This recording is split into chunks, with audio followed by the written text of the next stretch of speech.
Je vous avoue que oui, et ce thème de film a été inspiré par Hélène qui est en train de me filmer. Elle comme moi, ça ne nous amuse pas d'être dans la file, devoir patienter en recevant un numéro. Être dans la file met ma patience à rude épreuve. Avec cette expérience que vous avez certainement déjà faite dans un grand magasin, c'est toujours la file d'à côté qui va plus vite que la mienne. La file me met d'ailleurs au défi d'exercer non seulement ma patience, mais ma politesse. Est-ce que je vais laisser cette autre personne, plus âgée, plus fragile, passer devant moi? Mais figurez-vous que cette expérience de file et de numéros, c'est celle de si nombreuses personnes sur la Terre. Les réfugiés, les sans-emploi, les personnes précarisées font cette expérience depuis longtemps. Leur file dure bien plus longtemps que les nôtres. Et leur numéro compte souvent plusieurs chiffres. Être un numéro. Oui, je sais, pour l'organisation, c'est très pratique. Mais c'est aussi ne plus être reconnu comme quelqu'un qui a un nom, et donc comme quelqu'un qui est unique, qui a une identité. Je sais, c'est nécessaire tout cela, mais ce n'est pas très humanisant.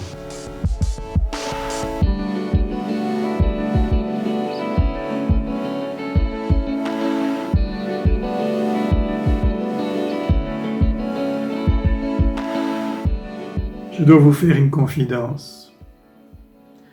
Comme évêque, dans certaines circonstances, on me fait passer avant les autres.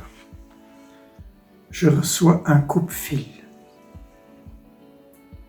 J'avoue que j'ai un peu honte, tout en étant en même temps très content. Un coupe-fil.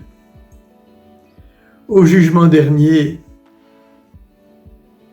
nous serions très surpris de voir qui recevra un coupe-fil et qui entrera le premier, dépassant tous les autres.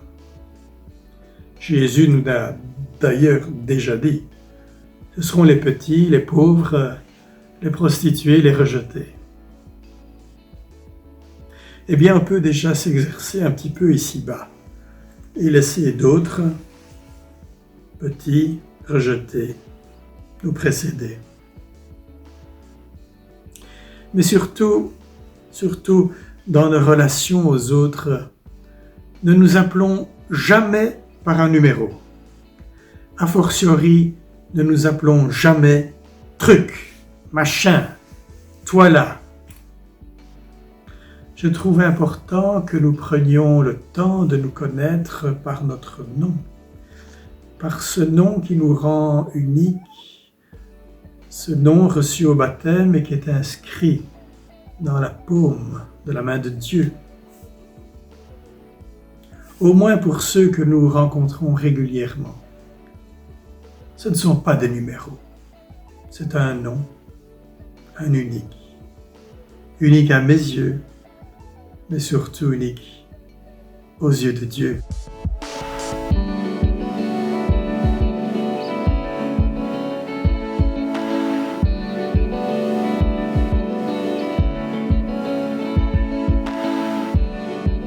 Il y a un beau passage que nous entendions encore récemment dans la liturgie, dans l'évangile de Jean, quand Jésus se compare au bon berger.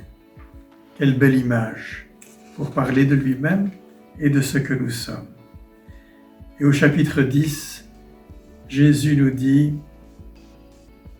« Celui qui entre par la porte est le berger des brebis. Celui qui garde la porte lui ouvre. Les brebis écoutent sa voix. Il les appelle, chacune par son nom, et les emmène dehors. pour marcher à leur tête.